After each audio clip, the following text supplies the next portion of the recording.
Mesdames et messieurs, bonsoir. Soyez les bienvenus à la présentation du livre de M. Barry Mamadou, plus connu sous le nom de Petit Barry. Il expliquera tout à l'heure comment il a eu ce nom-là, comment ce nom-là lui a été attribué. J'ai fait un texte pour présenter brièvement M. Barry, mais pour ceux qui n'ont pas eu ce texte-là sous la main, je vais résumer brièvement, présenter brièvement cette personnalité importante qui est parmi nous et qui va présenter son livre que nous avons ici. Nous avons des exemplaires du livre. Alors, M. Barry Mamadou, dit Petit Barry, tout le monde le connaît sous ce nom-là, Petit Barry. Donc, il est actuellement retraité du système des Nations Unies. Il faut dire que, principalement, il a été directeur du bureau de presse du président Sékou Touré et cumulativement directeur de la chaîne internationale de la Voix de la Révolution. Il a été également député à l'Assemblée nationale. Et les événements du 22 novembre 1970, ces tragiques événements-là ont entraîné une répression terrible dans notre pays.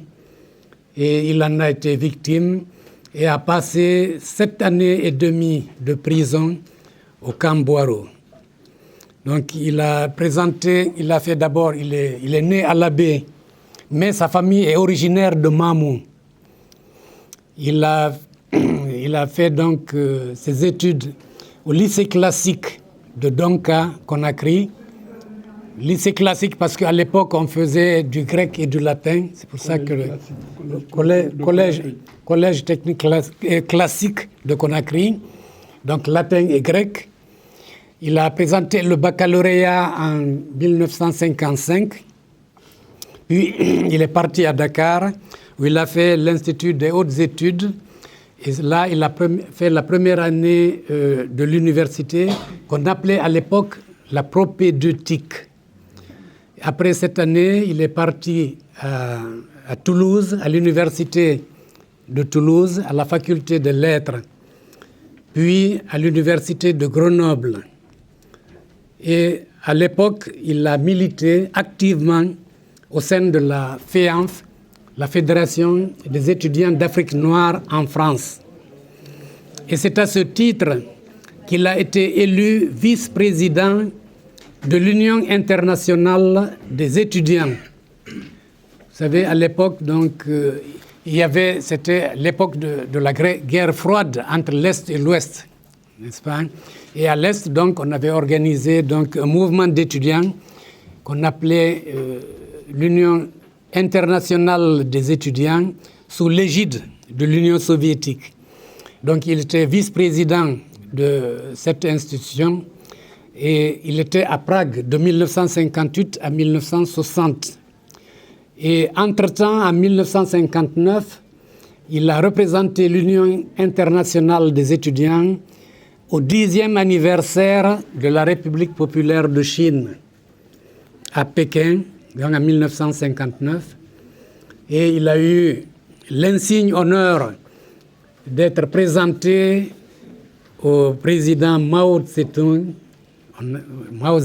en fait, qu'on appelait à l'époque Mao Tse-tung. C'était un insigne honneur pour un militant à l'époque. C'était donc un très grand militant. Vous savez, c'est l'époque révolutionnaire, le romantisme révolutionnaire des années 60. Il est donc retourné ensuite à Genève, où il a... à Grenoble, ensuite à Genève. Bon, lorsqu'il a été militant de la FEANF, il est revenu donc de Pékin, de Prague. Ils ont été expulsés. Les étudiants révolutionnaires guinéens et d'autres africains ils ont été expulsés. C'était l'époque où Michel Debré était le Premier ministre en France. Donc il est retourné à Conakry. Le président Sékou Touré l'a accueilli et l'a présenté au bureau politique national. Et comme c'était au milieu de l'année, on lui a dit d'aller enseigner au lycée en attendant la fin de l'année. Et à la fin de l'année, le président Sékou Touré lui a demandé s'il voulait qu'il reste en Guinée. Lui, il a dit non et qu'il veut terminer ses études. Et on lui a donné une bourse. Il est parti à Genève, à l'université de Genève, à la faculté de sciences économiques et sociales, ainsi que cumuler ça avec l'Institut des hautes études internationales, la HEI, qui est une célèbre institution universitaire à Genève. Il a terminé ses études en 1964 et il pouvait entrer dans le système des Nations Unies comme haut fonctionnaire. Il a choisi de repartir, de retourner en Guinée. Vous savez, c'est l'époque vraiment du romantisme révolutionnaire. Et, disons, Patrice Lumumba était tombé, ainsi que Ruben Oumniobé, Félix Moumié avaient disparu. Mais c'est l'époque où Fidel Castro l'a emporté avec Che Guevara à Cuba. Ils ont vaincu la grande puissance américaine. Et Castro a triomphé. Et ceux qui ont connu cette époque-là n'oublieront jamais Che Guevara. Et rappelons que, permettez-moi, nous, on était étudiants à l'époque, à l'Institut Polytechnique Gamal Abdel Nasser de Conakry, 1965-1970. C'est l'époque où on récitait des passages entiers des discours de Che Guevara.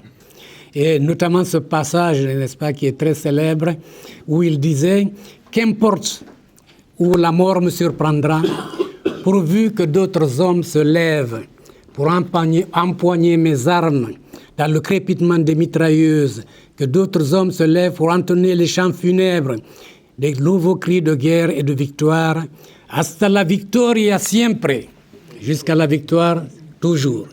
Voilà, c'était vraiment l'époque du romantisme révolutionnaire. Et quand M. Barry donc est rentré en Guinée, donc le président Sékou Touré l'a pris sous son aile tout de suite, mais il fascinait Sékou Touré. Il fascinait Sékou Touré par ses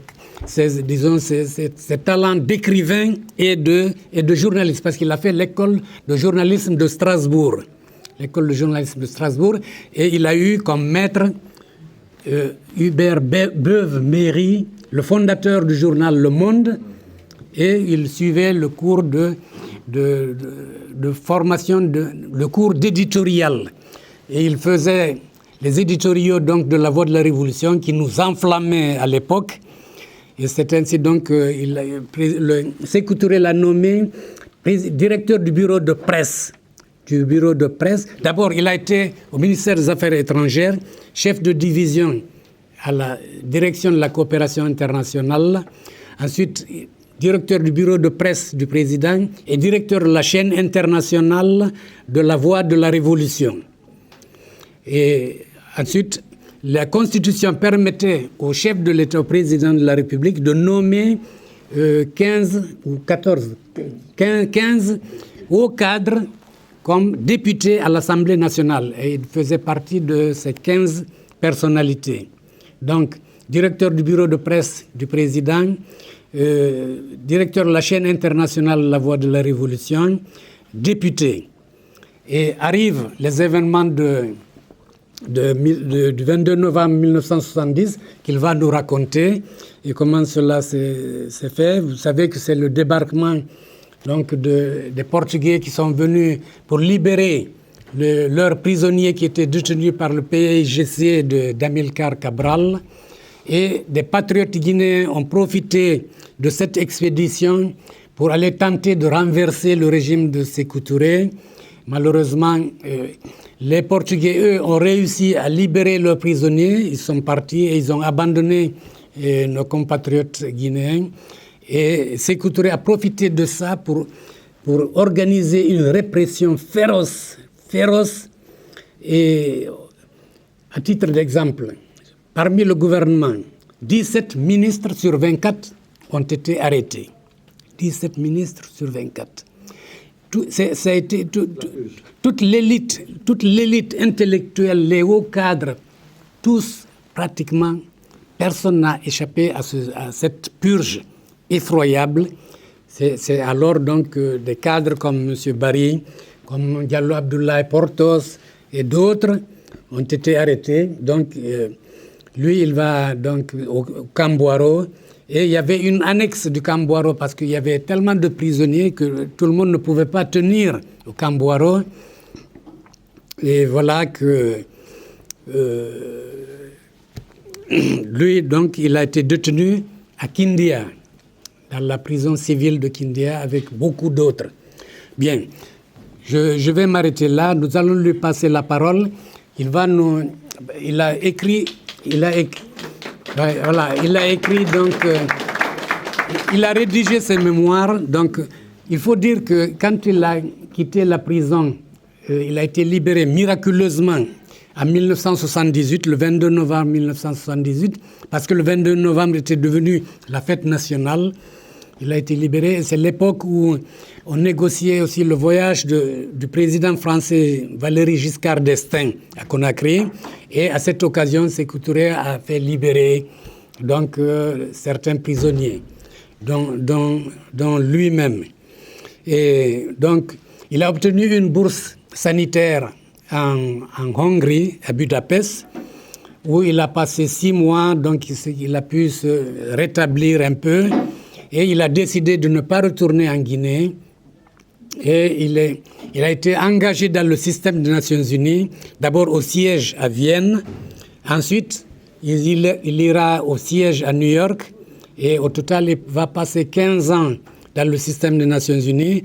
Ensuite, il va s'établir comme consultant international dans le cadre de l'agence qu'il a créée, Barry Consulting.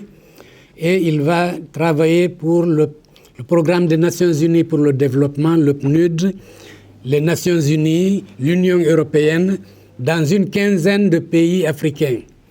Et donc, maintenant, il est à la retraite. Il est en train de rédiger ses mémoires. Ces mémoires vont s'étendre sur 7 volumes, sur 7 tomes, 7 livres. C'est le premier livre qui vient de paraître et que vous avez là, sous les yeux. Et il va dédicacer son livre après la conférence. Simplement, je signale que le livre coûte simplement 25 €. Voilà. Et donc, je vais lui passer toute la parole, n'est-ce pas, pour ne pas monopoliser la parole. Voilà. Monsieur Barry, vous avez la parole. Voilà.